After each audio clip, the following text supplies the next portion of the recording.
মিজানুর রহমান আজহারি নাকি অনেক জাল হাদিস বলেন, তাহলে তার এত জনপ্রিয়তার পিছনে কারণ কি?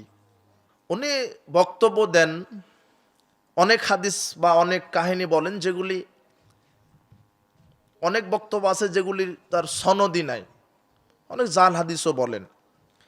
জনপ্রিয়তার কারণ এনারা মানুষের সামনে চমকপ্রদ বাক্য খরিদ করতে পারেন, ইংরেজিতে কথা বলেন সুন্দরভাবে, মাঝে মাঝে গজল গান, সুন্দর সমিষ্ট ভাষায় মানুষকে বয়ান করেন, এতে মানুষ বেশি আকৃষ্ট হয়। কথা বুঝেন? তবে এনার বক্তব্য শুনতে আপনার আবার জ্ঞান থাকতে হবে, যাতে করে ভালোটা এবং মন্দটা আপনি ধরতে পারেন। আমি সরাসরি বলবো না এর বক্তব্য শোনা যাবে না, শোনেন। তবে যেখানে একটু সমস্যা হচ্ছে সেখানে সালাফি মানহাজের আলেমদের নিকট থেকে পরামর্শ নিয়ে আমল করবেন। কথা বুঝেননি? শোনেন।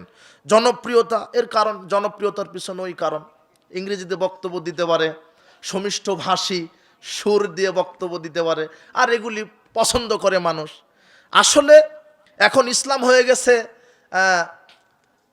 জনপ্রিয়তার, আর মানুষ এখন আবেগী হয়ে গেছে বেশি, বিবেক দিয়ে বিচার ফয়সালা করে না, আবেগের পিছনে ছুটছে মানুষ।